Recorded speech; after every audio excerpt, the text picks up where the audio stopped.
Okay, cool. Never mind. It's all right. It's all good. False start, ladies and gentlemen. Yeah. Oh man, false start. as they say, as the saying goes, all right. Show must go on. The show must go on. Yeah.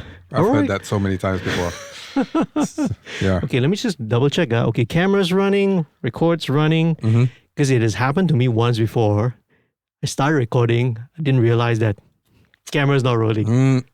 Had that happen to me before. Not that I do a lot of camera stuff, but yes, it's happened to me before. I Yeah. know, Yeah. I've been procrastinating lah. I should tell myself every time I do this. I've been saying to myself, type out a checklist so that I have that checklist done. Yeah. Something to refer to, and then so that it doesn't happen. But well, that's what we call procrastination. Man. No, that's how jazz is, right? You're supposed to just do it and then just go and then throw all caution to the wind and then just go and then do the what do you call it? The improvisation right there and then, right? That's what jazz is all about. So, if you look at it that way, it's a pretty good thing. So okay, right, yeah. Well, I mean, make sure I don't do this with paying clients, of course. Yeah. All right, man. Me too. Yeah. Well, we're off to this funky start with technical issues already. It's all right. It's all But good. first of all, man, thank you for doing this. Yeah. Well, thank you for having me. It's a real pleasure and privilege to actually meet you. I met you 2 weeks ago in person. Yeah. But your reputation definitely precedes you. Your good reputation precedes you because among my friends who are in the industry, they say a lot of good things about you. And also, I kind of bumped into you on YouTube 3 years ago, maybe during the pandemic, I guess. And I found you on YouTube. I'm like, wow, we've got Malaysians doing cool stuff on YouTube as well, especially when it comes to audio. So it's a thrill to be here, actually. So that's really weird for me to hear that, man. Yeah. But hey, this is all about you today.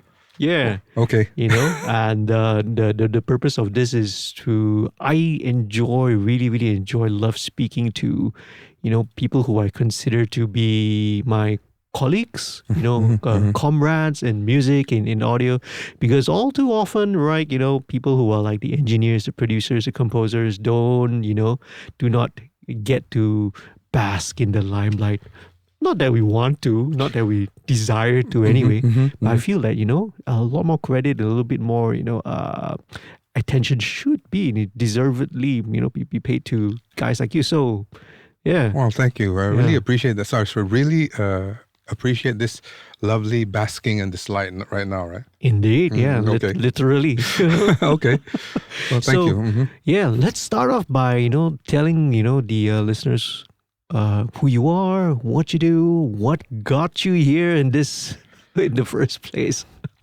Well, this is very interesting, and I would say, if you would like to call it, kind of a smorgasbord of a lot of different things that led me to this path now. But basically, my name is Jinx, and I'm a composer at the moment. However, this was not the case in the very beginning. If I were to start at the beginning, probably growing up, normal dude. I come from Penang, and I went to school there, went to live in Sabah, all that stuff, normal. But of course, at that time, a lot of parents, they, when they notice that your kid has a little bit of interest in music, the siren kind of goes off. It's really not the case now, I don't think. But at the time, yes, music, oh my gosh. Okay, are you going to be like lying on the street or something with no money or whatever? One sek moa, hoi one sek moa. Exactly right. Cari makan or not? Exactly. So it was discouraged. Yeah. Not so much like, lock you in a room and you can't go out and listen to music, whatever, and earplugs. No. But, somehow or other, that kind of a light indoctrination was happening there. So, okay, fine. So I just, anyway, when I was a lot younger, music wasn't really in my mind yet. It only happened actually in my teenage years when I was 13, actually. So I can remember the exact point when I said, "Oh my God, this is awesome! Music is awesome." Wow. Before that, it wasn't nothing, right? Yeah. So that one moment was when I was walking. I used to study in Penang, and I lived in Butterworth, so I had to take the ferry, right, back and Wow. forth. Yeah. So on the way back, walking in the ferry terminal, I walked past one of those tape stores, music stores, CD stores. They still had those then, right? What are those? What What are CDs? those? What are CDs? Tape? What is that, right? But so I walked past, and they blare out the music, right? Whatever's popular Yeah. at the time. And I know this is going to age me like hell, but Lionel Richie's "All Night Long," the Oh. chorus came out, right? All night long, right? The moment I heard that, I was like, "Oh my God, what's happening, man?" Yeah. I started almost like, whoa, what's this? And it's the most awesome feeling, right? It's an involuntary It's like, yeah, response. something was released inside me, some sort of a monster, right? So, since then all the music, everything music started to permeate my being, right? Wow. And of course, prior to that, my mom is a very musical person. In fact, when she was here, when she was a kid, what am I saying? When she was younger, she was a movie star, like a full-fledged movie star here in Malaysia. She did a Malay movie, and she actually did some albums. She has an album in vinyl. Can you imagine? Wow. My mom's Filipino, but she did a Malay movie. She couldn't even really speak Malay then, but she actually went and did it with the Malay script. And Malay had a bit of a Filipino accent. Didn't matter because Yeah. did a movie. And so she has an album in vinyl. So she was very musical. So even though my dad said, do you want to earn money or you want to discourage me? But my mom is like, yeah, you do a bit of music. It's okay, do a bit of music, And that's why she got me into piano lessons and things like that. But I wasn't really interested in piano lessons and all that because that involved practice, right? Practice. Right. What's and I wasn't very interested in the whole classical music thing.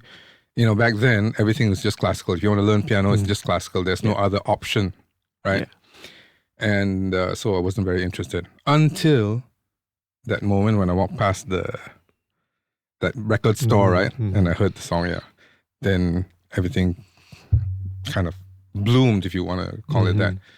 And even though my piano playing wasn't good or whatever, I started to be more interested in it, right?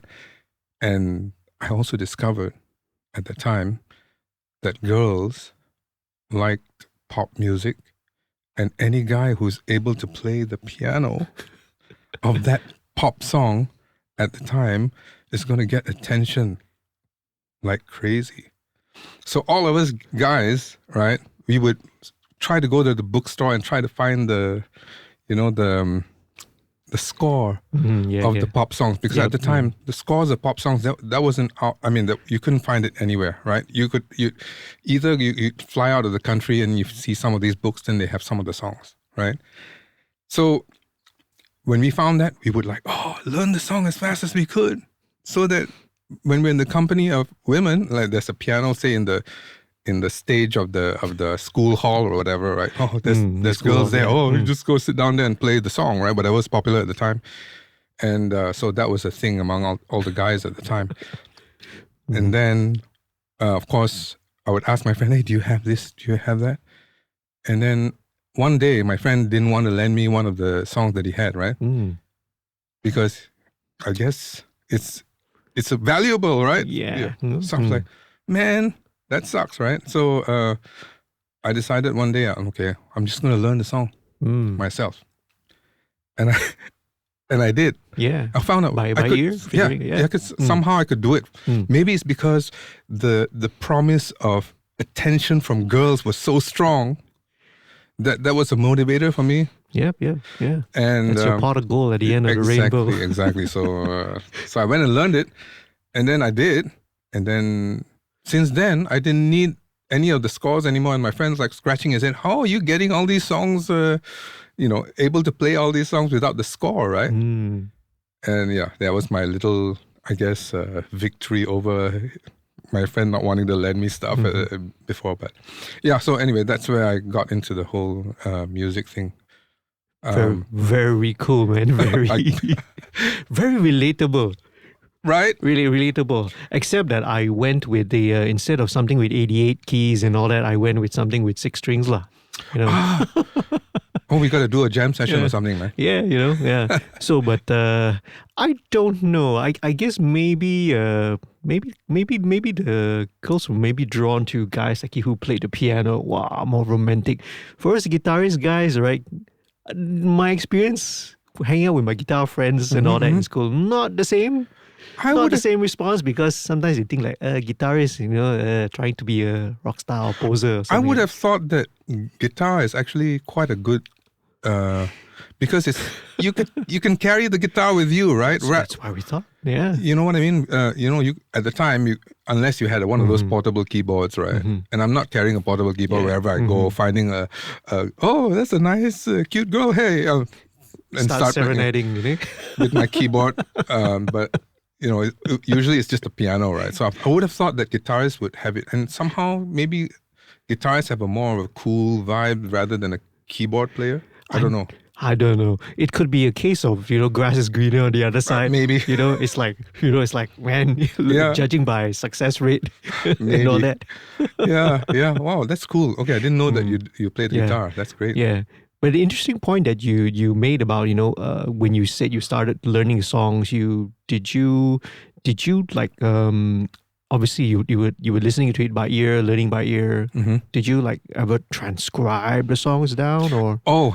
You know? No, because unfortunately, because of my lack of interest in taking piano lessons, right? My level of skill as far as that goes is only up to grade 1. So anything further than grade 1 as far as theory is concerned, I have no idea. So to this day, my sight reading is probably the worst for, you know, so I don't really read notes, and that sucks. But so I never transcribed anything. So whatever it was, I just tried to, you know, in your head, memorize. Yeah. Wow, that's even more. You know, that's even more incredible. It's amazing, right? At the time, the promise of attention from the ladies. It's a good it's a motivating factor. Yeah. Nothing's stronger. Yeah, it's crazy. I mean, you know, call it evolution. You call it what? Natural selection. What I want. Natural selection. Well, why not? Why not? You know, it is an evolutionary trait that. Yes, you do whatever you can, right? Well, you know, the goal is, you know, because you want to. The continuation of your genetic line. That's the motivation. Exactly right. Natural. And plus, at that time, when you're that age, you know, everything's firing at the same time, right? All the hormones, right? I mean, that hasn't ended yet. I'm still going right now. No, I'm kidding. Okay. Anyway, yeah. But, okay, we're past that stage already. Yeah. Very cool, man. Yeah. So, so that was my, I guess, my introduction to the whole music thing. So after that, I couldn't stop. Thinking about music, of course, as far as education is concerned, I still went the normal route. So where did you go after, like, you know, secondary school, high school, and all that? Yeah, so I went to the States to study, but of course not music. What did you study there? I did IT. Oh yeah, you mentioned, and business and marketing and all that. Anything that doesn't have any musical notes, I probably did. And it was what was considered all the good, well-paying courses and last time. Yes, definitely. And I also worked in the States as well. I worked as a operations manager in New Orleans, and also, you know, in New Orleans, right, the music scene is amazing there, right, with the whole jazz and so the music kind of permeated in me even more at the time, even though my job wasn't that. Wow. But in college, I hung out with a lot of friends that were into music, right? And so I did a lot of musical stuff, despite the fact that I wasn't in the music school, right? So I hung out with a lot of musicians, and you know how it is when you're late teens, right? You know, you jam sessions, you have all this fun. You join a little band, you do some shows here and there. And that was fun. You missed a few classes in the morning, Right. but it was Yeah. completely worth it. You know what I mean? So yeah, so it was, everything was done kind of like on the side. I never thought of music as being the main driver for my existence. You know what I mean? Yeah. Yeah. So I did that, and then I worked in the States, and I was supposed to continue working in the States. Sorry, I actually decided to go back to school, so I went to do my MBA in school again. After that, I was going to work also in a non-music job. Yeah. But of course, at that time, 9/11 happened, and so the music, Right. Okay. the job opportunity kind of fell through because once that something like that happens, a lot of things change, and so as a result, I was not gonna go and work in Right. San Diego anymore. So Did that have to do with because you're not a U.S. citizen, and yes, and yeah, so a like lot of the foreign student, a lot of the rules kind of changed. Like when something as major and as Yes. crazy as that happens, Correct. right? The knee-jerk reaction, and quite rightly so, right, is that okay? Everyone who's a foreigner, Yeah. maybe treated with suspicion, Yeah. Yeah. especially Wow. when you come from a country where they said that some of the You people are a Muslim slightly- majority country. yeah. Okay. So it didn't.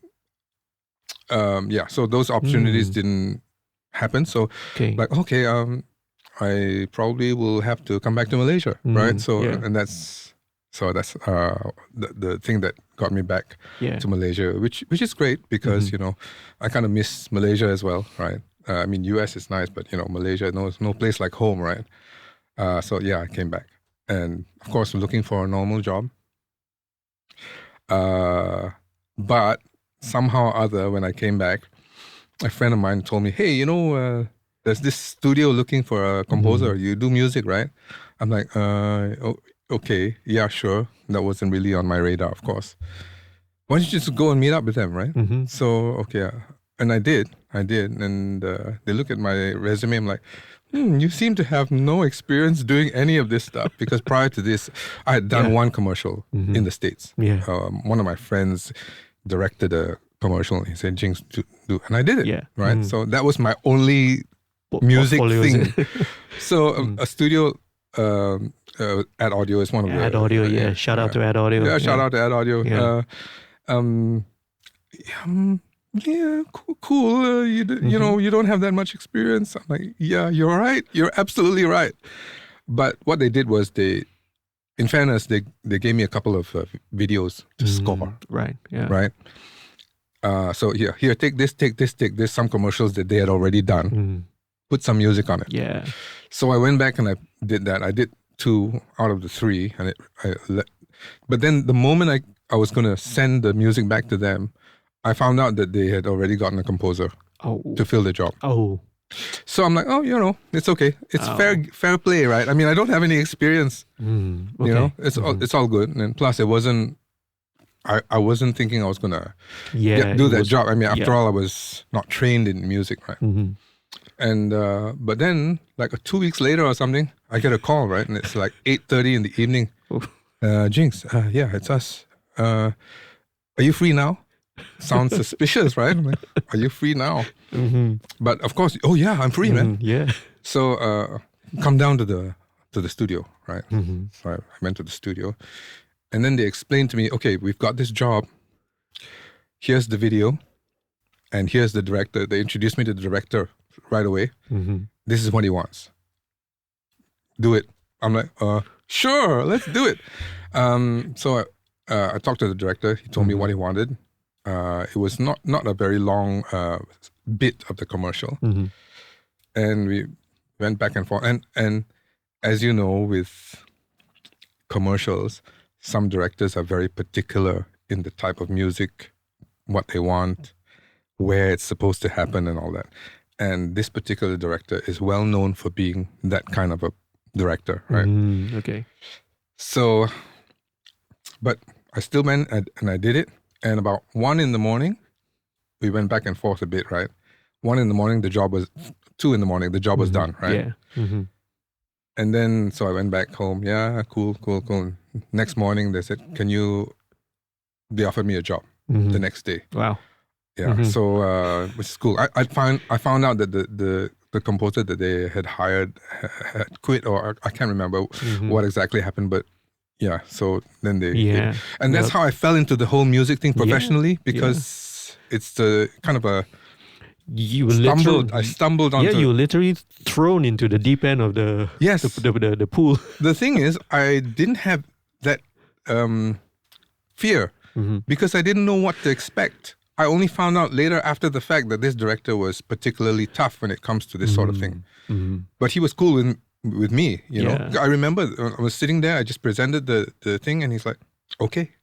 Right, yeah. You know, there was a lot of back and forth before that, of course, right? But okay. Yeah. I was expecting to stay the whole night because, you know, sometimes it can, you know, of course I didn't know that yet, right? I've since had a lot of other ones where I've had to stay the whole night, but that one wasn't. And yeah, so I didn't know that it could be that crazy.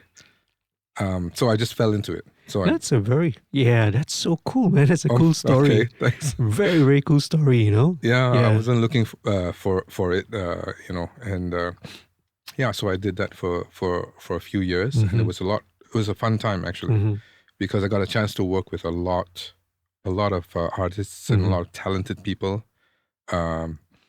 some big stars, even like Yasmin Ahmad. I worked with her. Lovely person. I did a couple of commercials for her, and some. I mean, you're no stranger to working with celebrities, right? But for me at the time, oh my goodness, get a celebrity here and there from time to time is like a big deal for me, you know, at the time. So I got to work with Adiba Noor. Yeah, another lovely, legend, amazing person, wonderful, beautiful person. Yeah. Yes, and Maui, and a few other foreign artists as well. Peter Pan. All right. Yeah. Yeah, and Sheila on Seven. I think one or two projects. So it was fun, you know. Yeah, but anyway. This was circa what year was this happening? Did you got a job at Audio? 2004. 2004. Yeah, after you came back from the US. Yes. Because I worked in the US for some time and then went back to MBA and all that stuff. And then so I came back, to 2004. Then I just fell into the whole ad audio thing. Yeah. Nice, yeah. So so I did that for quite a few years. Fun. It was a fun time, you know. Then after a while, I was like, my dad's like, hey, why don't you do something that's, you know, you went to school for something else. Maybe you should try that. I'm like, okay, why not? So I did. So yeah, I went to property development. What could be further than music, right? Property development. Yeah, so I worked there for a few years. It was good. Yeah. I mean, money is good, right? But I worked for a company called, I don't know if you've heard of it, but Desa Park City. Oh, I live right next to it. Really? I live nearby. I live in Manjalara. Oh, nice. Yeah. So yeah, Desa Park City. Man, I wish I'd been early adopter. If you had contacted me then, I would have gotten you a great deal. Yeah. Dang it. Yeah. Even though it was my job to make to raise the profile so much so that they could raise the price of the properties, right? Yeah. So even though I had experience there was good, but it was not. It's not where my heart was. You know what I'm saying? I understand. First of all, you have to wear a tie. You know, tie, and then shirt. I mean, actual shirt with buttons and stuff like that, and. So and the office lighting was fluorescent white light, you know. I'm like, how, you know, it's not the sexy studio lighting, you know, a little dark, a little, you know. But it was a really good experience because I learned some corporate things that you never would learn elsewhere. You know what I mean? Like some structure, you know, like how to get things done and things like that. So I appreciate that time. Yeah. But after a while, then I moved into Imaginext Studios. Yes. Yeah. So it was something a little bit more closer to this stuff, to this, right? to the world. Although my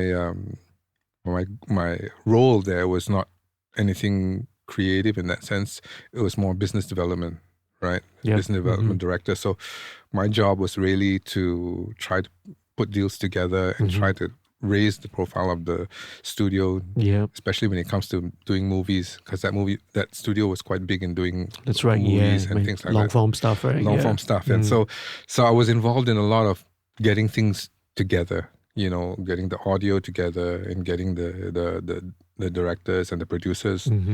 Yeah, just getting those things together. So and that's how I know Ken Hor, because we were talking about Ken earlier. Ken, yes, yeah. Shout out Ken. Shout out Ken. Yeah. So some of the movies we worked with Ken on those movies, like Seven Dementia Alif and Police Evo, right? A couple of others. Yeah. Yep. So yeah, so I did that, and which was fine. And all that while, I still did music on my own, like in my home, my little home studio, that sort of thing, right? Yeah. And then after a while, my father, he had a stroke, right? Minor stroke. So he's better now, but at that time I had to like stop work and kind of like just look after him for a little bit, and which was fine. But then after a while, I got a call from one of the studios here in town. Hey, we got a commercial. Can you do it? I'm like, oh yeah, sure. Why not? Yeah. So I did that, and then I realized, maybe this is something for me, because obviously I couldn't really go back to work at the time, right? So I thought, why not? So everything comes full circle, I guess, right? So why not just do this and see how that goes? Just work on commercials.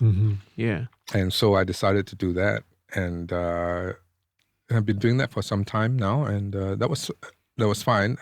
But to bring it to today, so I've been doing the whole commercial things, and I've been doing music for music libraries. There are a lot of music libraries around, so I do some for this one particular library based in Australia.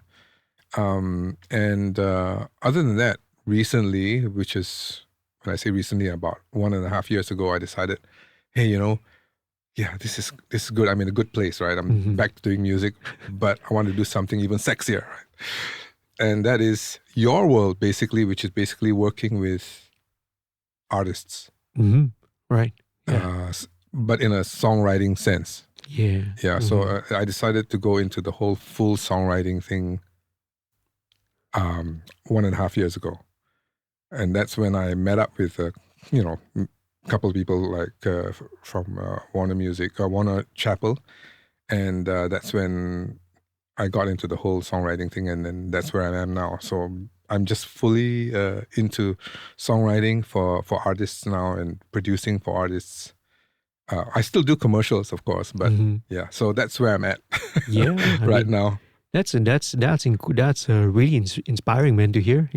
Well, I mean, in the end, yeah. it's cool. In the end, it all works out. Everything happens for a reason. I mean, all the twists and turns that you've gone through, it brings you back to the thing that you love doing in the first place. I have to also. I really appreciate the fact that I'm able to do it. Because it takes a real big leap of faith to just do something that is not the norm.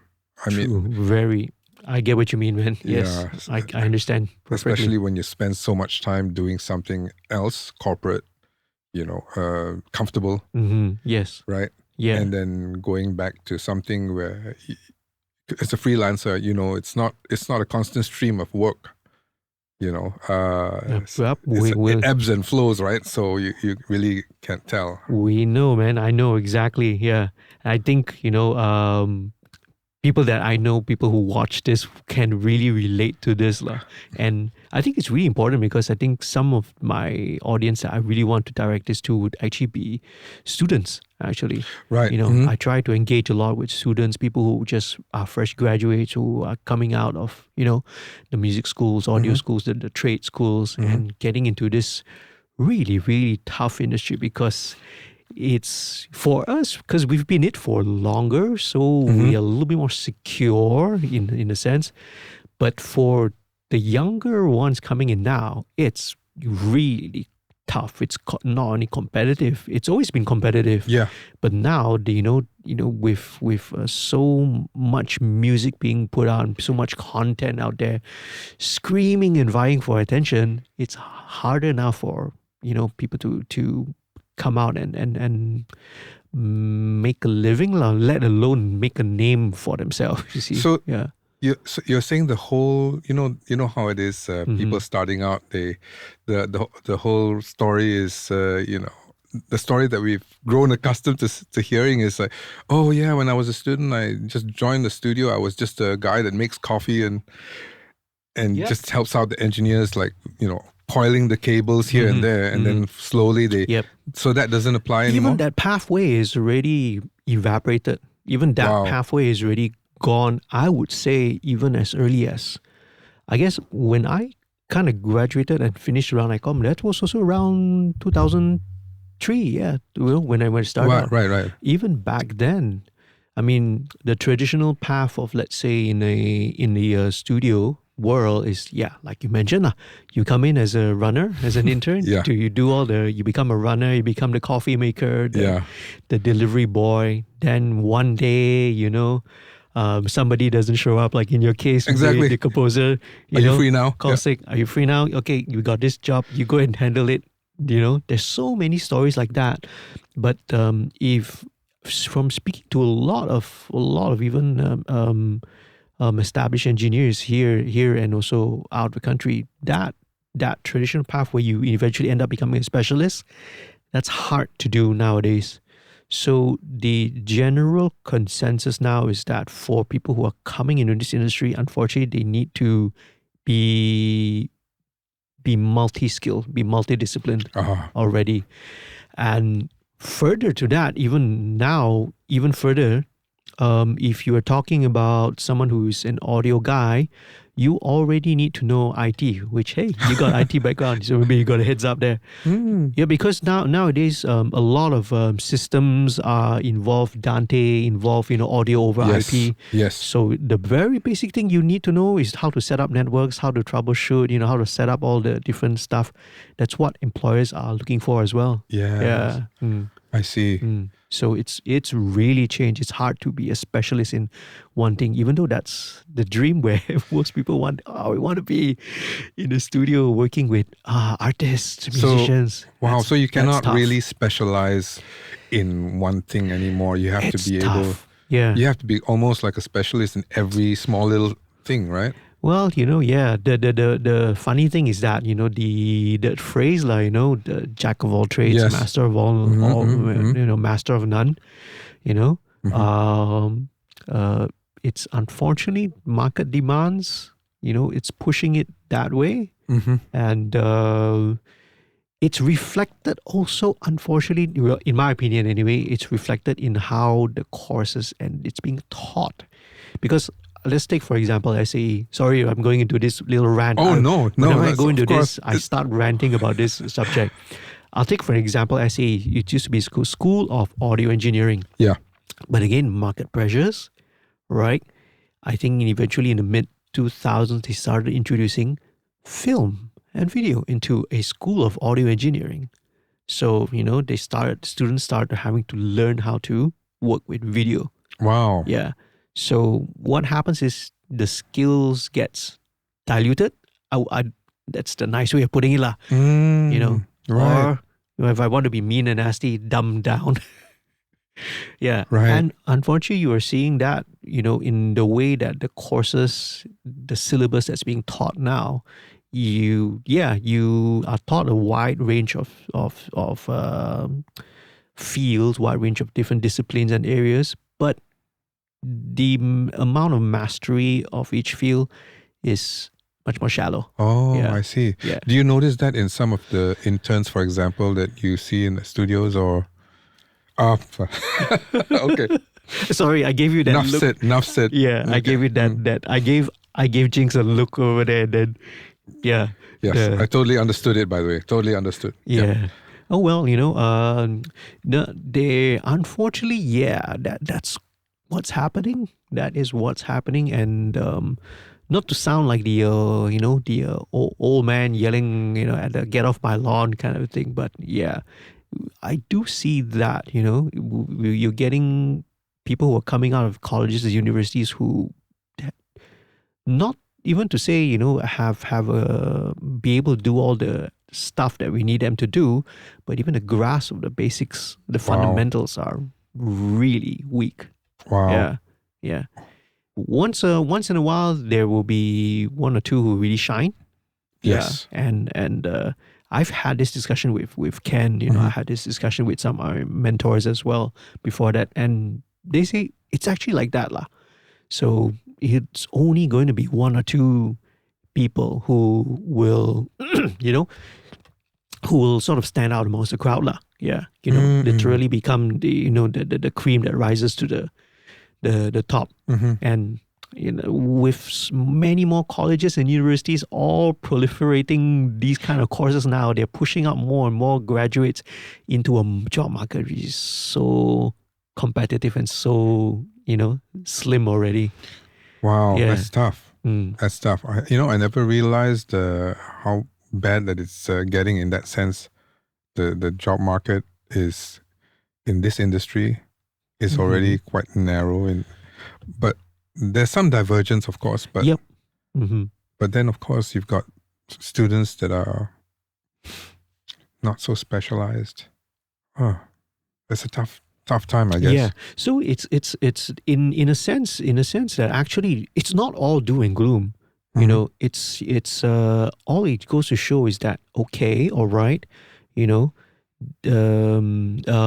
I was just listening to another podcast talking about it's more listening to an academician. So he narrowed it down to what these challenges are nowadays for people who are trying to get into this industry.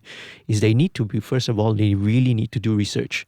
So that research meaning actual research, by going online, talking to people, watching, listening to podcasts, watching interviews. I think talking to people who are in the industry is equally important lah. Yes. Yeah, they cannot be in a bubble, in their little bubble and expecting to get out to this work with. They need to do research, what areas, and identify, what are their strengths, where are the weaknesses, where are the areas and the opportunities. That needs to be done because there are a lot of opportunities, but they have to, do that lah. In other words, they have to be very proactive nowadays. Yeah. Yes. Yeah. And you cannot be just spoon-fed. And you're a great example with your story of, being proactive, man, in what you do. I'm not sure if I was super proactive then. I kind of fell into this though. I mean, just because my friends say, hey, just give it. But I guess in the fact that I did give it a go, even though I could have thought, hey, I have no experience in this. Why even go for the interview, right? Yep, correct. You could have already disqualified yourself from the get-go. So in that particular sense, perhaps I'm quite glad that I actually just went ahead and did it regardless, because I think there's value in going through the motions, regardless of whether you get the thing or you don't. Absolutely. The effort, surely there's something that comes out of it.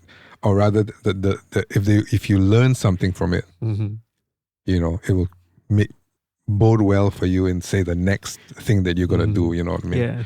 So it's a good attitude to have, I mean, when I was, this is kind of like rewinding for a little bit. I remember when I was younger, I mean, before going to the States, right? I used to hang out at, I had a few friends, jamming session and stuff like that, right? You hang out with friends, right? Yeah. Some of my friends actually worked in a studio called Scat Studios. Yeah, Scat. Very well-known studio. They used to record Sheila Majid, Zainal Abidin and all this. And I, 12 o'clock, 1 o'clock in the morning, my friends, some of whom worked there, all right, come over, studio is free. And they've got awesome instruments there, awesome equipment right there, right? So we'd go there and then we have a jam session. And they would press record and just we could listen how crappy we sounded later, So we had a lot of fun there. And because of that, there's this saying, I don't know where I heard it from, but if you hang around the barber shop, sooner or later you're going to get your hair cut. Yeah. So that's interesting. Good. So I was hanging out there, right? And as a result of that, the owner, Michael Virapan, that's right, the legend, shout out, Michael. Because of that, and because I used to do some singing there in the band just for fun, and because of that, somehow or other he heard about it. Say, hey, I got this commercial coming up. Can you sing for it? So I did one or two just for fun at the time, and that's how it happened. And then from then on, also I forgot to say this earlier, but I was in a band. I was in a singing band called Scotch and Soda, and it was a band that Michael put together. Right, awesome. Yeah. It's like Manhattan Transfer, that group. Yeah, it's kind of like that Malaysian Manhattan Transfer. So the Manhattan. Yeah. So we had 4 singers, right? And then backed by a 3 or 4 piece jazz band. Cool. And then Michael was the keyboardist, right? Yeah. So this is before I went to college, and it was a really great time because we would sing at the clubs. This one club, it's not even in existence anymore.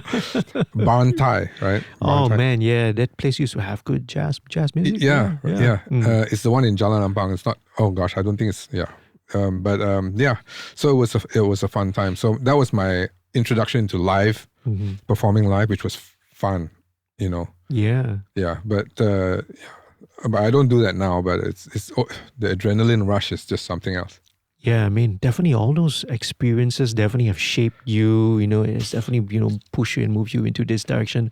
So no matter how far away you went to property development, all that, in the end, that pull is still pulled you back into music, man. Yeah, that's and cool. I think I'm kind of glad in that sense, I could have just gone on and just did, and then just have this other music thing on the side. But somehow after a while, if this is something that you really, really love doing, there comes a time when you just have to draw a line in the sand and decide where you want to go. Yeah.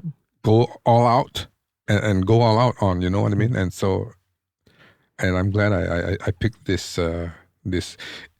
yes, in a way, it's kind of a very roundabout way because,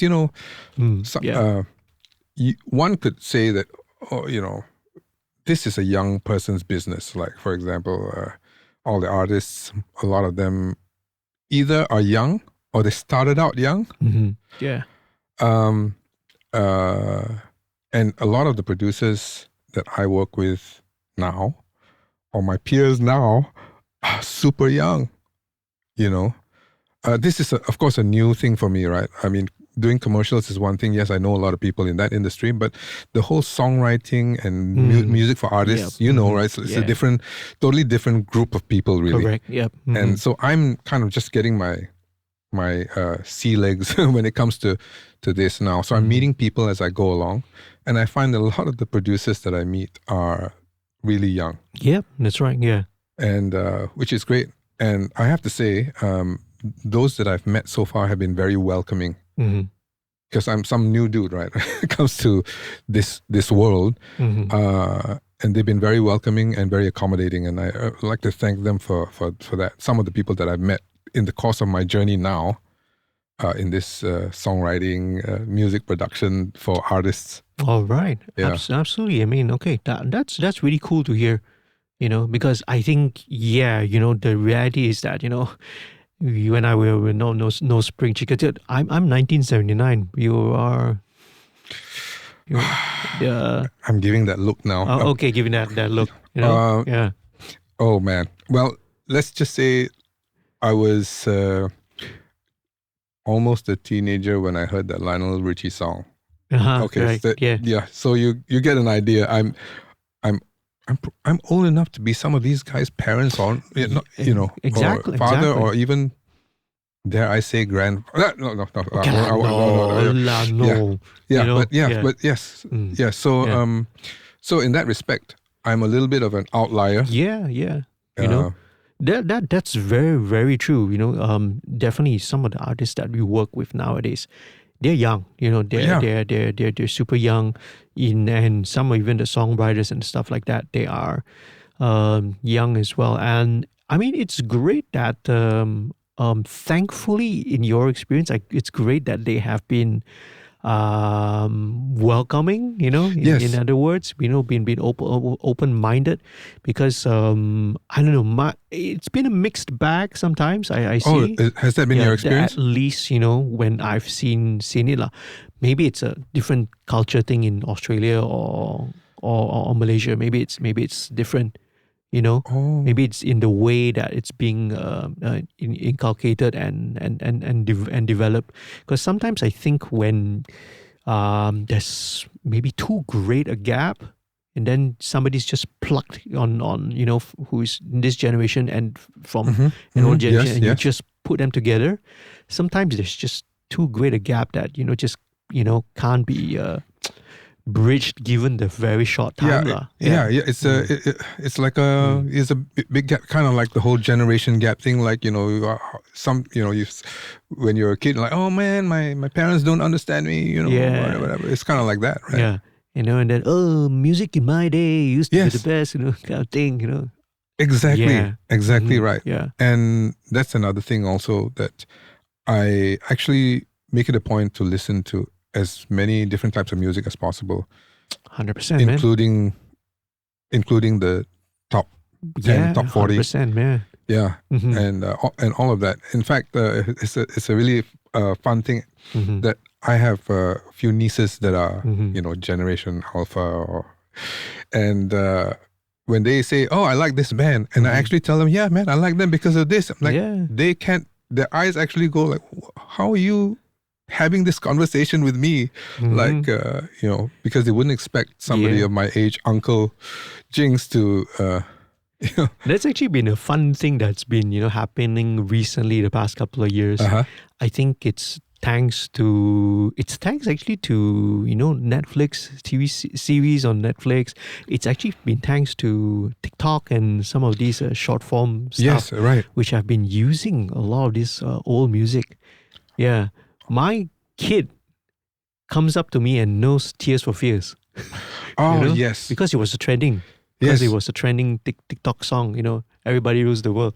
So it's like, hey, we can listen and sing this song together. My 8-year-old kid knows That's knows amazing. this. And I think Yeah. that's a really good thing, especially for songs that Yeah. are older Mm-hmm. and for the songwriters. Can you imagine Yep. Mm. the amount of income stream that comes in from the usage of that song Yeah. again? Yeah. Mm-hmm. That's amazing. I think that's a great thing, because again, it does bring this gap together, the generations together. So it's like, hey, they're discovering some of this great music that was done in the past. I mean, it's funny, man. Heart Barracuda, Uh-huh. it became trendy again for a short while. Again, my kid loves this song. He loves that song. Because it's funny, like it's TikTok. It's a TikTokable song. Yes, Really. yes, yes. Yeah, very That is TikTokable. another trend that Mm-hmm. us as songwriters, right? We are always given briefs, or we are told that a lot of the music that we do, Mm. they will try to push to all these TikTok and Yeah, other that's platforms that right. can be used, because Yeah. there's a huge income stream there. If your song can somehow get a hit in that area and Yeah. it's used by a lot of videos, Mhm. that's another. That is indeed, man. Yeah, yeah. So that's cool to hear.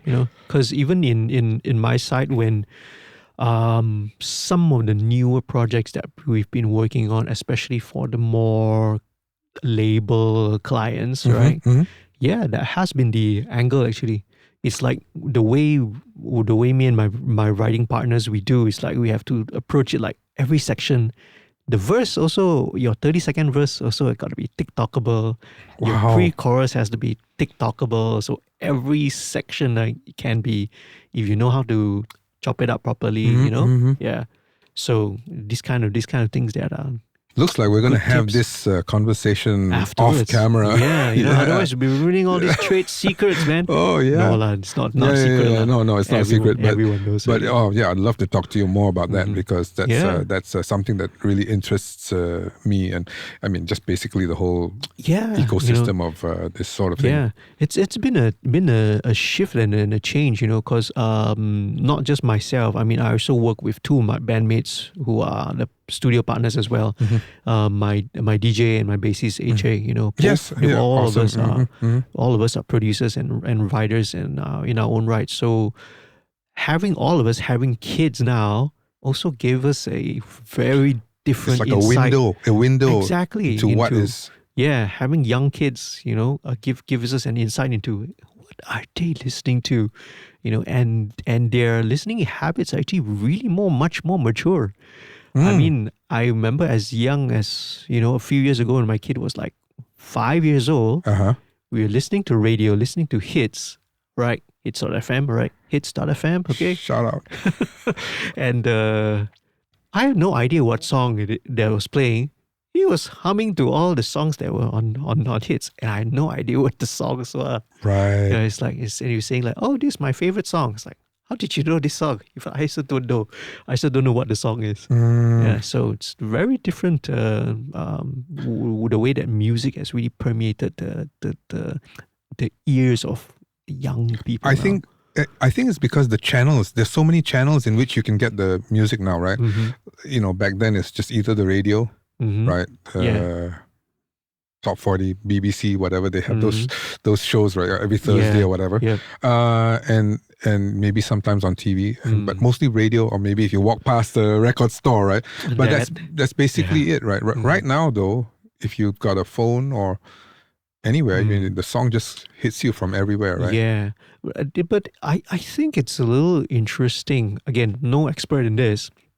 But I don't think 5-year-olds are actively listening to searching for a playlist. So this is all kind of aggregated and curated and pushed through, I don't know, algorithms. Whatever's trending. That's what they're hearing and listening. So I don't know. That's scary on one side and also interesting on the other hand, lah. Yeah. So on the one hand, right, it's easier to get the song to people's ears, but on the other hand, there's so much more content out there. It's hard to get attention. So in the end, the net result is pretty much the same as it was before, right? Or something? Or what do you think? I don't know. If I figure this out, I'll okay. tell you. Yes, okay. Yeah. I reckon, I guess you would figure this out. We will not be sitting here. You will be, we'll be having this discussion on our private yacht. Yes. But here we are. But who knows? One of these days, 2:00 in the morning, you're going to call me. I figured it out. I figured it out. All right. I'll let you know. Okay, let me know. All right. Let me know. Very cool, man. Yeah. So hey, let's transition to maybe just like some quick fire questions or to some technical stuff, right? Sure, why not? So for the techno geeks that do also watch my content, so we had a little chat. So maybe I just want to ask you a few questions. What for your writing, for all the work that you do, what DAW are you on? I use Cubase. Cubase. Yes. Yeah. Yes, I did notice coming here that in your screen I saw Cubase as well. So I was like, yeah. All right, man. Yeah. Fist bump, Team Cubase, Yes. Yeah. I only did Cubase because when I joined Ad Audio, that's what they were running. Right, they were running Nuendo, actually. So I was introduced to Nuendo then. Prior to that, I was using something else, actually. Yeah. What did you use before that? What was that? Yeah. Before that, what was the? Oh my God, I cannot. What? I can't believe I forgot. Yeah, that's it. Cakewalk. Oh yeah. Cakewalk. Yes, I was on Cakewalk before. Yeah. And then, but when I joined, right? Obviously, okay, join us, right? Okay, fine, but I have to learn. Yes, but it turned out that it was good because I got used to it very easily. It's relatively. If you get your head around how it works, it can become kind of like your left hand or right hand. You get good enough at it, it becomes a part of you. I know that sounds so cheesy saying it becomes a part of you, but It's true. It becomes an extension of your your physical self into the Exactly. Yeah. Yeah. So yeah, I use Cubase. I've been very happy with it actually. Yeah, man. Yeah. Besides your computer, besides your DAW, what are sort of the tools that you use, for your writing? Yeah. Um, I used to have a lot more equipment. Uh, the cooler your studio. I used to have that whole thing, but unfortunately now, or fortunately now, because I travel a lot, Mm-hmm. I don't really have that much stuff with me right now. Yeah. So basically, it's just a laptop now. Audio interface, of course, headphones, and a little MIDI controller. Okay. Yeah. What audio interface are you using? You mentioned. Oh, I had using, yeah. You mentioned earlier the Steinberg. Team Steinberg. Yeah, but that's the big one. the big one I don't use that anymore. Yeah. I use portable. What was Antelope Audio? Oh, okay. Yeah. It's good because it's small, but quality is really good. Antelope Audio. You know? Yeah. It's worked very well for me. It's compact. It does what you need it to do, and You want to go? What headphones? Yeah. What headphones? On the go? Yeah. On the go, I use when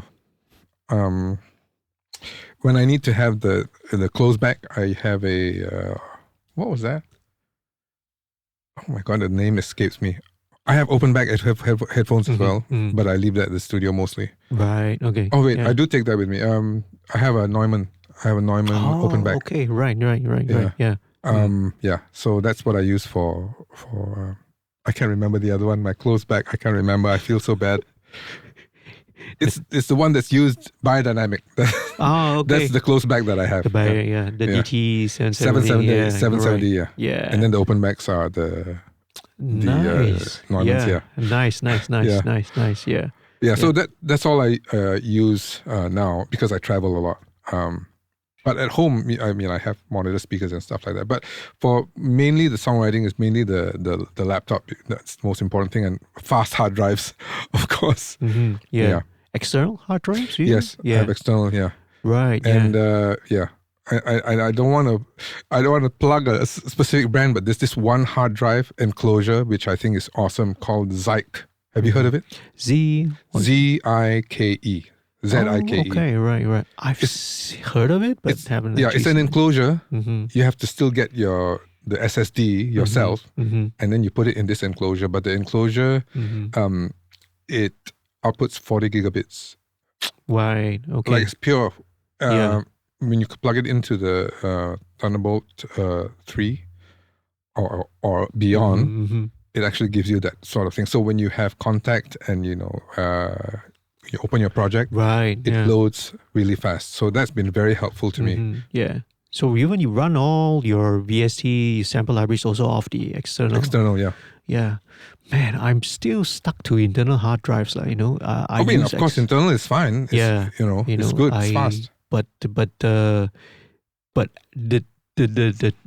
truth, the reality is actually the transfer speeds for all these USB 3 onwards, Thunderbolt onwards, external hard drives are already, it's really exceeding sometimes even the internal SATA. Are they? Well, I'm not sure, but the thing is, my laptop itself, the internal hard drive is only so much, whereas I can get correct 4 gigs or whatever exactly for the SSD outside. So it's been very helpful, and it's been like a rock, really. So I know.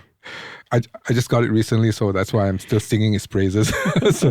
But that's a very good drive. Very cool. Very cool. Yeah. I've been just using mostly external just for backups and everything. But in actual fact, they can run the sessions. They can.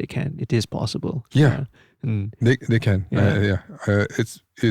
But I use that one just for the samples though. The actual projects still either internal or sometimes I have another external SSD as well. Right. Yeah. Very, very, very cool. Yeah. I mean, you mentioned just now contact, what are your favorite go-tos, man? Sample it depends. Libraries. It really depends because, when you're doing commercials, right? Yeah. Sometimes you have to do the what do you call it? celebratory, like Hari Raya, those kind of things. So you need to have the right samples, right? You need to have samples that's more Asian based and all that. So it really depends. So if it's string libraries, then there are a few go-tos that I gravitate towards, and that's Spitfire. Spitfire is pretty good for strings in general. And it depends on. You on a subscription on Spitfire, or is it you purchase the thing? Oh, right now they're on subscription, right? They're starting the whole subscription thing, but everyone's going I'm a bit earlier than that, so no, I'm not on the subscription at the moment. So you bought the So I'll probably have to move to the subscription, I guess. Well, unless but if you already have a perpetual license, you should be able to. Yeah, I know, but then of course they will have new. I'm not sure if that includes updates though, because. Like for example, some of the libraries, there's one that they recently updated. So I'm not. Some companies, if you want to update, you have to. So I'm not. I know. But I'm very practical when it comes to this sort of thing. I used to be, I need to get the latest stuff. And to a certain extent, I still do. I see that shiny new stuff at the music store, man. Sometimes I want to get it, but I'm become a little bit more practical nowadays, and that includes samples as well. And that, and there are a few others that are specific to like Asian music. I can't remember the library specifically. But those are important, especially when you're doing commercials, right? In Malaysia, especially, right? So because you need to have like the very ethnic sounds, that you cannot get in like Western traditional libraries, right? So so I do use samples quite a lot. Very cool. I mean, we all do nowadays. Of course, we all do nowadays, man. What is your go-to? Do you have any go-to samples? Well, when it comes to that, unfortunately, it's not very sexy, not super active, because I'm not so much into like the composition and sampling kind of thing, because I do work with a lot of bands and actual actual recorded instruments lah. So true. So I don't have like a really big library of samples. The usual suspects lah. Your stylus. Stylus is very old already. Stylus. Yeah, but also a workhorse though. Yeah. Strings, I use a Miroslav Philharmonic. Oh, nice. Okay. Nice. And I have actually sort of given myself a bit of an exercise, like even if I do use like synths and whatever stuff like that, to try to use stock plugins. Wow, that's great. Like the Cubase stock synths and stock sounds. It's been something that I just told myself lah. Whether is it out of convenience or the drums that come with Cubase are actually pretty good. Pretty decent. Yeah. I just wish that they was an easier way to navigate to the. I mean, they have the of course the media library thing is called media library, right? Yeah. Yes, yeah. It's cool. You can search everything, but sometimes it's still a little bit too overwhelming. I know what you mean. Yeah, you're looking for the thing, and then I got you. Yeah. Understood. Yeah. Some of the newer ideas that are coming out of that, right, is that they're going to actually. I don't know if there's anyone but I've seen it before. Some software is starting to use AI to organize and manage sample libraries. So. Oh, okay. Yeah, because that would make perfect sense actually. If that comes to Cubase or whatever, that would be great lah. That would be so much easier to you just type in what you want, then it gives you the suggestion. I think the usage of AI in that is interesting. I thought that Contact did something like that, but not the AI part, but they have this thing called, I can't remember, but the latest version of Contact has it. Complete. No, not complete. I forget the name, but Yeah, anyway, one of it lah. one of those things, right? Yeah. So you just type it in and it curates all the sounds according to genre and all that kind of stuff. So you just type in the thing and it supposedly brings it all up. Right. But it's not AI in that sense, but it just tries to organize things as well as possible. Yeah. Yeah. Yeah, and that could be the one. That could be the one that I've read. Maybe. Yeah. That would be so much more helpful for managing stuff. Tons and tons of sound right here. Yeah. There is another one which I forgot what's it called already, but this one literally is you can generate your own sample library. The sample library is generated by AI. Wow. So I can't remember I forgot what it's called already. Dang it, That's okay. later I remember. Yeah. But there's one, it's been around for about a year or two, where you literally type in what you're looking for. Maybe let's say metalcore, emo, Latin. For example, and then it comes up with the sample. It will generate a sample library with all the loops, the different sounds, but it's AI generated. The subscription is there, if I'm not mistaken. The service is already in existence already. Yeah. Well, you need to let me know. I'd like to check it out. Yeah. Yeah. It's under the same group that does all the arcade and all that. I think they're the same group. They have one that uses the generative. Okay, I see. There's arcade. Okay, yeah, got it. Yeah. Okay. Yeah. I'll have to check it out. It's quite interesting. Well, since we're on this topic, man, have you been using AI in your work? In terms of lyrics, sometimes it's a good place to kind of get your thing going. Yeah. Right. I mean, I still like to, if I'm going to do some lyrics, I feel kind of better if I kind of did it myself. But there is something to be said about AI being used to actually help you to at least just get the creative juices going. Right. So in that particular case, yes. So your thoughts on that, you're favorable, not favorable? Because, it is something that sometimes you get very strong responses from some people. Yeah. My take on it is I think AI is really here to stay. For good, better, for worse, it's really here to stay. Yep. And I think as musicians, yes, there's people who have a lot of pushback. Yeah. There are people, and I totally understand that. But in order to kind of, since it's here, it's not going anywhere. I think being able to kind of incorporate some of it to see what works well in your workflow, I think it's a good thing because it only helps you. I mean, I'm not saying go ahead and just whatever it spits out at you, just use that. No, no. I mean, you have to be, because as a musician, as a music producer, right? People pay you for your sense of taste. Yep, exactly. Or to be able to discern what is nice, what is not. How people tell you what they want, and you kind of get a sense of what they feel. Like when you're scoring a movie, right? They still, there's still some.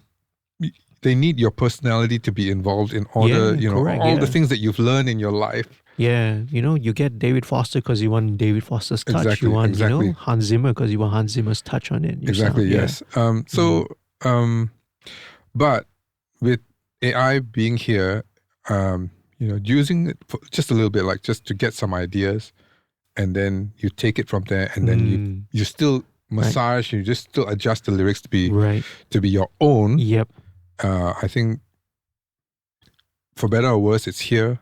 You may as well embrace it, but not totally take it and then pass it off as your own work. I totally disagree with that, but because that is clearly the line that you do not want to cross in terms of ethics, lah. Yes. Yeah, ethically, that's that line you don't want to cross. Yeah. But I 100%. I'm actually with you. With you on this, and that's been something that me and my team, we've been employing this recently, this past year as well, for exactly the same reason. You use it as idea a launching, generation, right? as a launching pad, you know. And people always ask me about this because obviously, you know, it's always a hot topic. You know, I said, oh, you know, how do you wanna use AI in your day to day work? Thank you. So, right, the way that I described it, right, and I don't know, I'm gonna bore people here, but the way that when someone layperson tries to ask me, hey, how are you use AI? And you use it? They say, yeah, I use AI. Oh, how are? Because in their mind they think that, oh, you just type the thing and then something magical comes out, right? They say no, it's like this. It's like typically if you are gonna be a writer or composer or creative, you wake up in the morning, you do your morning ritual, brush Okay. your teeth, bangun pagi, gosok gigi, cuci muka, minum kopi, all that. Then you sit down in front of your door, your computer, you take out your piano or your guitar, and then inspiration, laya, mali, inspiration, mali. Sometimes you might be sitting there and the inspiration just doesn't come. You know, it doesn't come. It doesn't. Sometimes comes right away. You know, sometimes it doesn't come there for hours, and then you could be sitting there the entire day and nothing has happened. So I would say that the usage of the generative AI tools is as a launch pad for the creativity.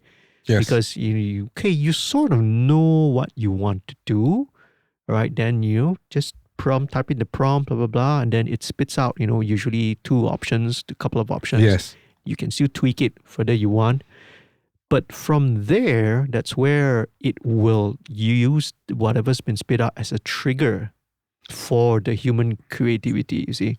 Yes. So me and my team, our point of view, the way we use it, we see that as the shortcut. We are skipping that inspiration, gods of inspiration come to me kind of that stage, you see. Yes, yes. So immediately we get something, okay, we can start writing, start composing, start tweaking, changing the tempo here and there, changing the beats. Yeah, and just skip a step, right? Skip a little bit. Yeah, whatever helps, And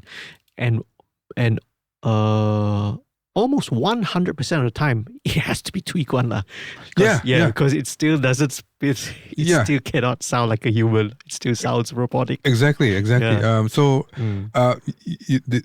So there's still some discernment that needs to happen, right? You still need, as a human touch, Yeah, you still need that human touch there. Yeah, I mean, before this whole AI thing came along, I mean, we've been using a lot of tools already anyway. Yeah. Right. Exactly. It's just that just because you add the AI thing there doesn't make it any different. Like for example, if you write songs, I don't know if you use it, but a lot of songwriters do.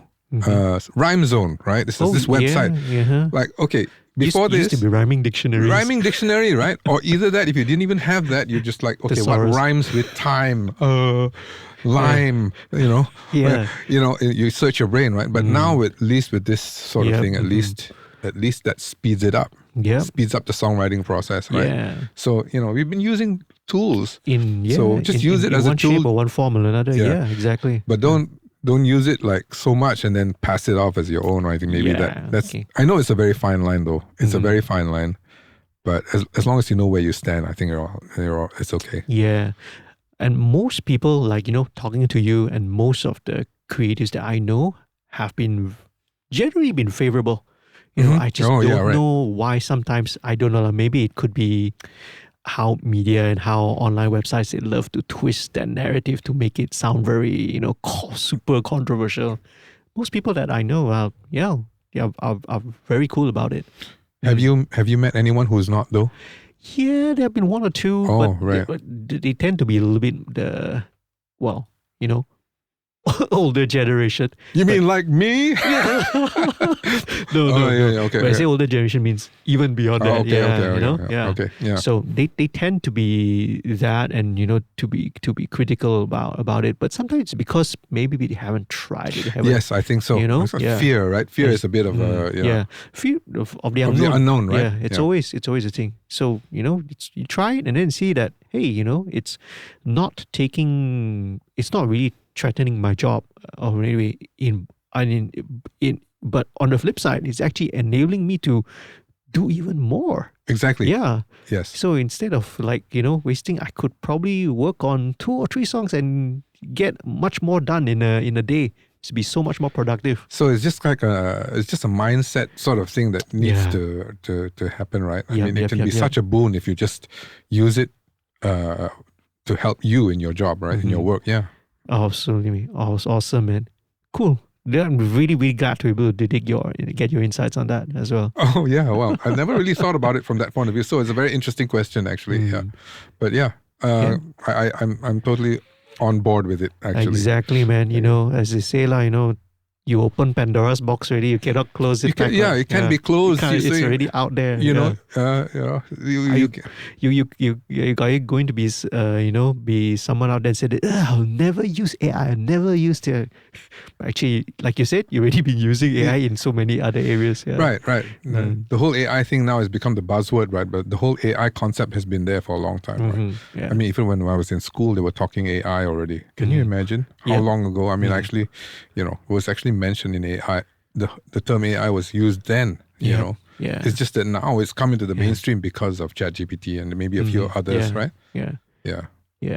The generative thing is, of course, the more recent one, but actually the one that's earlier than that, just before this, was the voice generation one. Ah, okay. That was about a year earlier, when that was the more buzzword kind of the buzzword thing. Do you use that? But the voice generation one's been around for even maybe 5. If you were really to go back to the Vocaloid days, that's even further back. The Yamaha Vocaloid, right? That's more than 10 years ago. But actually. Now it's come to the point where it sounds more convincing with less work being put into it as a programmer. Yeah. You know. So what was your question? Do I use that? Yeah. I have, and it still takes a lot for me anyway to make it sound more natural. I still need to go in and tweak it. But I tweak it in the app itself. It's not like I change the mix or whatever. Correct. No. But I actually have to tweak. I actually I actually have to change the format of the voice at certain points, and the breath and the energy in certain. I have to tweak all the small little bits just to make sure that it doesn't come out robotic. Yep. And then that's what my experience is. Sometimes the consonants or something will get lost. One truth becomes tooth. Yes, exactly. It's really annoying. Just working on one project. So yes, recently. You still have to work. So the thing is, sometimes, because when you're doing demos, especially, I used to, like, for example, if I needed a female singer, I would beg my friend who can sing, who's female, please, or I would pay them, which is fine. But it's just that it just takes time. It just takes time, right? And then if you need to rewrite the thing, change the lyric, I have to come in. Can you just change this one word? Yeah, I mean, especially when you're doing demos. When you're doing commercials, no problem, right? The singer comes in, and pay them. And the client will pay if they want things changed. Yeah, no problem. Yeah. But when you're doing demos, right, it's very different. So, so I found that for like, for example, the demos that require male singers, I'll just do it, okay? I'll just sing it in, And if I need to make my, the voice doesn't suit every song, right? If I'm going to write a song that's to be sung by a young dude, right? Obviously, so that can be tweaked. But female, I do use some of these things. But in order to make it sound natural, I still have to go in and still quite a fair bit of time of programming in it to make sure it doesn't sound so unnatural. Yep. Because if you just plonk it in, it's not going to sound, Absolutely. So there's still some work, but I still think in general, it takes less time than calling someone in to sing. Yeah. That's exactly, exactly what we've been using that as well, Again, if you're trying to present to maybe the label or the artist manager, the female artist manager, and then say, you try, imagine this, it's not going to work. No, it's not going to work. It's not going to work. Yeah. You try and sing it in your male voice, and imagine this one is a imagine it's a female. Nope. I haven't put in the drums yet. I haven't put in the bass yet, but just imagine there's a bass player playing and a drum. There's no way. Okay, yeah. Exactly, Yeah. So, that's a great point. I mean, it helps in that demo presentation to, because again, you're dealing with your clients. They need to, they can't put on the producer hat. Only us as writers and producers are able to, okay, imagine, I know how it's going to sound. You can't do that with clients. Yeah. No, you cannot. Yeah. So I've not done any work for commercials when I've done this. It's always actual singer and all that. Yeah. Because time is money, right? So the singer will go in, and then any tweaks they do it in the studio, and you know how it works, right? So it's just But for demos, I think it's okay. It's all right to do it.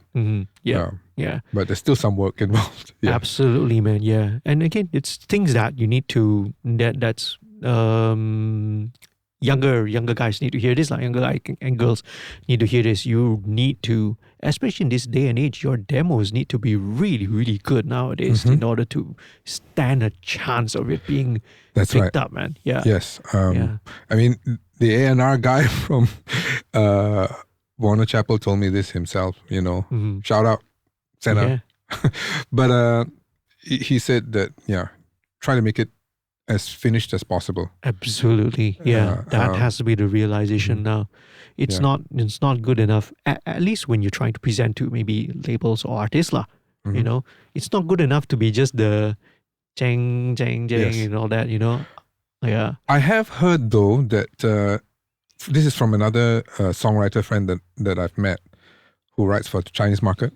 He said that it's not necessary for you to have the whole song as long as you have fully produced. It still has to be fully produced, right?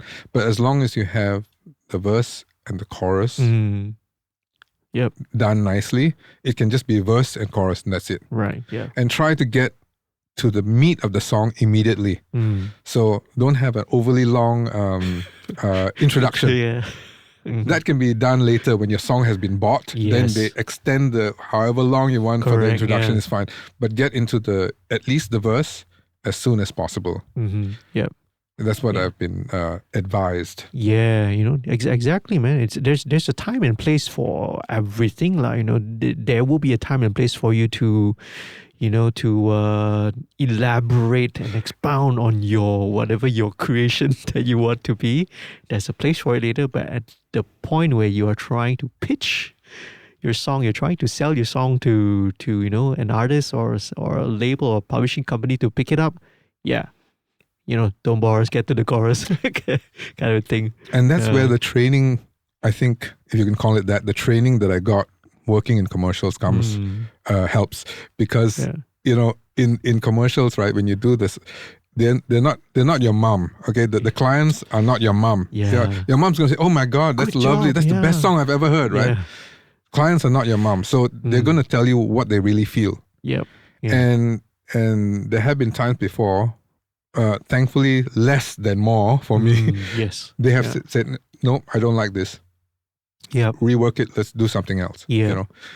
Because, not only, and also clients, right? It's not just one person. It's a bunch of people in a room sometimes. Yeah. And so everyone has their own opinion as to what's good, right? So one tells you to go one direction, the other one tells you to go something else. So you need to, it's a fine line. So, but the good thing about that is you learn to take it and you learn how to adjust. Absolutely. As you go along, right? Yeah.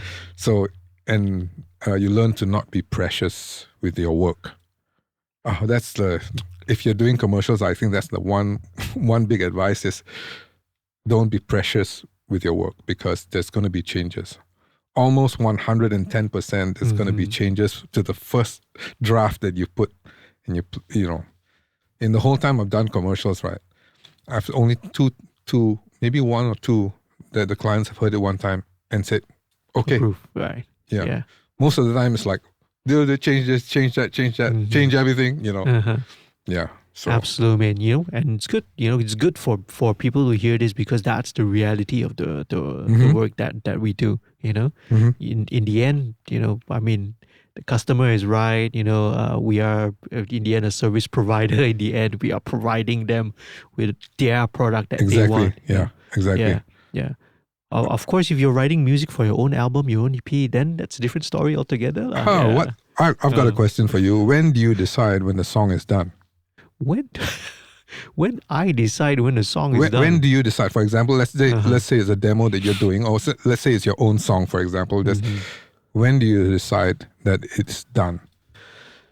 Well, obviously when the client approves. Oh I yeah, mean, if the client approves it done. I mean, let's just say it's for yourself. Let's just say it's for yourself. Yeah. It's not for the client. Oh no. Well, uh, when I feel that I have said what I needed to say, I know that that's a very good. vague and not a very helpful answer. Yeah, because that can come in different forms. You know, it could come in the form of I don't know. I take on also an engineering hat as well. Of course. So I also think that maybe the production and the mix also has got a role to Oh play. yeah, for sure. It's hard to separate just where it is. So I don't know. I know it's done when it's done. Ultimately, I mean, of course, clients Yes. will approve, right? And when the client approves, that's it, Yeah, right? Yeah. Okay. That is of course the final seal of approval. But for myself, it's a very instinctual thing. Yeah, it's like I feel that's it. It's done. And more often than not, with more experience and age, it's sometimes knowing that uh, knowing when it is done has been much easier Yes, I think skill to come by lah. I think with experience, Yeah. I think that comes. You get a certain confidence that you'll know when it's done, right? Yeah, you need to move. You need to go into this with a certain degree of confidence, and you need a little bit of ego to say that. Yeah, I know it's done. I'm not gonna touch, not gonna tweak it anymore. Yeah, That's a very good way of looking at it. Actually, having the confidence that is only developed, that needs time to be developed, right? So, and again, to get there is not an easy path, and not a short path. Like, it takes time. It takes a lot of work, a lot of hard work, a lot of experiences, a lot of like you also mentioned, there definitely be failures and rejections along the way. No doubt. Even up to very recently, stuff that I've been doing, there have been not so favorable responses, and it happens. It happens to everyone. It happens to someone who's new. It happens to someone who's been in the business for decades. It happens, man. So it's the fact of reality is. Yes, it is a reality. So I guess you just need to roll with the punches. Yeah, I mean, don't beat yourself out, over if, client doesn't like this or doesn't like a mix or doesn't like the song or whatever. Well, it's just not meant to be, Yeah. It's Bukan tak ada rezeki lah. Actually, it's funny. There was a time for one particular commercial, the whole agency was in the studio with me. Each one of them was their own little musician, and they were asking me to change the notes on a per note basis. And I was there at the keyboards actually changing, moving the notes. So it's actually happened until that point, Yeah. Well, I have to tell my producer, hey, cut it short. It's going to take forever. Yeah. So it gets to that point sometimes. I know sometimes. Yeah. There's always extremes like in the whole spectrum of working in this business. That's what that one is called. That's why I call making art via committee. Yes. And one more. I know. Spill the tea. Spill the tea. I was scoring a movie. Spill the goss. I was scoring this one movie. There was a scene where the baby the lady was crying because she saw a kid being held by somebody else. So she was crying. So the director actually told me, can you, when the tear goes from here, and only when it reaches the nose area, I want you to have that note come in. Only when the tear goes here. So we're sitting there and basically scrubbing the video. Right. Yeah. Oh, okay. To match the frame. Is the tear right where the nose is? Okay, now put the note in. It's up until that level of Right. Yeah. Mm. yeah. So Oh, be prepared for anything, yeah. basically. I mean, I don't mind that. At least the director knows Mhm, and mhm. giving very Yes, specific. yes, yes, That's yes. Yeah, okay. yeah, yeah. It's the vague ones which are Yeah, yeah, yeah. which is more, red flag warning Mm, mm, signs mm, like, mm. just do anything you want. Okay, Yes, that's also that's even worse dangerous. actually. Yes, yes, that's dangerous as well. Mm. Yes. Yeah. But most directors have something, have an idea, so that's good. Yeah. Yeah. So, maybe let's on the tail end of all this, are there any like, memorable, stuff or the projects that maybe you wanna what are the things you've been really proud of that you've worked on? Let's see. There's this a few years ago, Sunway Lagoon. They had this, like Disneyland. They always have some song and dance, Uh-huh. at the end of Uh-huh. the day or something like Yeah. that. So Sunway Lagoon, they had one. They planned on having one that was original. Prior to this, there was something else they did. I can't remember what, but they wanted something original. So they came up with a story. Mm-hmm. So I was asked to do the score for it. Mm-hmm. So I'm quite proud of that because it was a mixture of Asian, Malaysian elements and a bit of Sabah and Sarawak, but it was for a story that was based on a tribe that is not in Malaysia, but kind of Malaysian, but not really. They had to come up with their own little language, I that sort see. of. Okay. So yeah, I was asked to incorporate a lot of Malaysian elements, including Sabah, Sarawak, Sape, all that kind of stuff. Right. So I was, so I worked on that project and they played it. So they had a song and dancers dancing every night for the past, they don't do it anymore. They used to do it at the end of every I see. every day, closing time in the Right. Sunway Lagoon, right?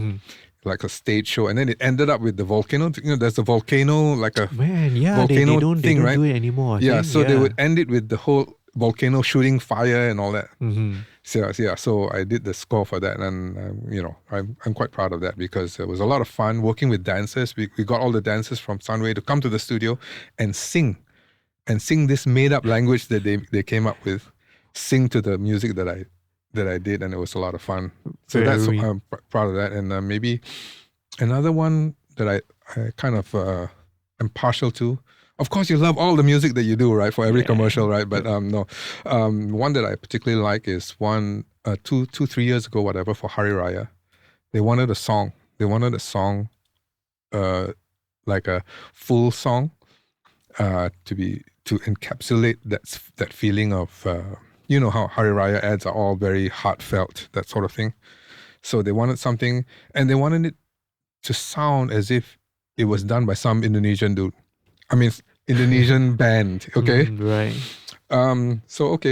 So I did it, and it went over very well.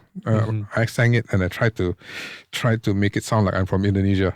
I don't know if I did a good job. Probably not. Indonesians out there will be like, no way, But yeah, so it was a sung song, and I did the lyrics and all that. It was a lot of fun because it was like doing a full song, right? Yeah. It wasn't a full song; it was just verse and chorus. But Well, what's the title and which one? Which campaign was it for? it was for RHB 2021, the Okay. Raya ad. It was about this lady who was going blind and all that. Very heartfelt stuff, lah. Oh man. So Okay. towards the end of it, I scored the orchestral ish in the beginning, but then it morphs into a song. So yeah. Very cool. Yeah. So that's just Check. Well, check it out. No, Who knows? okay, I sure. might find the footage and just post. Oh no, okay. If I can find it, yeah. Yeah, RHP, no, right? it's still there. It's still there. Yeah, It's still there, yeah. super cool, man. Yeah. No, no worries. I always love to share people's stuff and highlight people's Wow. stuff, man. Yeah. Yeah. Well, I must say what you're doing with this podcast is really amazing. Actually, what you're doing. I've checked out some of the past ones that you've done, and I learned a lot actually from some of the people. Some of the people I also know pretty well, and I learned other things that I wouldn't know otherwise. Yeah. The way I put it is actually why I really do this is really for very selfish reasons. Really? Yeah, because I'm actually, from talking to you and talking to everyone that I've ever spoken and interviewed, had on this podcast, I'm learning more stuff from them as well. But of course, I hope that, some of the lessons and the stories and the experiences will be picked up by, especially for students, lah. People who Yes. are who And are graduating. and I from, think that's yeah, a really good thing. yeah. To be able to somehow just share experiences really Mhm. Yeah. with everyone and to learn from one another. I think that's something that everyone should be able to do. Actually, Yeah, man. I really appreciate you taking your time, man. Maybe to wrap it up, you got anything that you wanna plug? You wanna promote? Anything that you wanna? Oh wow, that's uh well I do songwriting and things like that. I do also do some YouTube videos just for fun. So I don't know. It's a very strange question. What is there to plug? Maybe any upcoming stuff or personal Yeah. Well, I projects. will. I will be releasing some music just for fun on my own. So if you'd like to check that out, please do. But yeah, and I have a YouTube channel too. Just fun stuff. Nothing. Focusing on any niche or whatever. Just fun stuff. And I also have a music one, which I used to do music covers and things like that. So yeah, if you'd like to check that out. Well, I'm gonna leave all that in description. The Well, links down there. Yeah. Okay, thanks very much. Awesome, man. Yeah. Anything, man. Just put it all out there. This is all platform for you. Yes. All right. Yes. Yeah. Thanks very much for having me. I really appreciate it. And hang on a second. What? Hang on a second now. Pause. Pause. We're back, ladies and gentlemen, for a little brief technical. We're actually gonna wrap it up already, lah. Yeah. I'll just fill up if there's any blank space, I'll fill it up with like images and stuff, okay. and stuff like that. Okay, all right. Yeah, so there will at least be some kind of eye candy going on. Oh yeah, all right, okay. So I wanted to ask you, for your final question, if you got any advice, for anybody who's looking to get into a career in music. Yeah. It depends on what aspect of music you want to go in. Like for example, if you want to be an artist, singer, do it now. Because some things are age specific. Some things, sometimes your parents say, "Oh, you can do this after you graduated. You want to do this. You can do that after you've graduated from school. Then you can do whatever you want." No, you cannot do certain things if you wait until a certain age or after you're done, because certain things are very age specific. For example, if I were to use a very extreme case, if you're good in badminton and you want to be a pro player, you're not going to wait until you're finished with your studies at 24 and then go training and then be a world champion, even if you were good to begin with. So if you wanted to be an artist, let's say you're 16 now and you like music, right? Go all out now.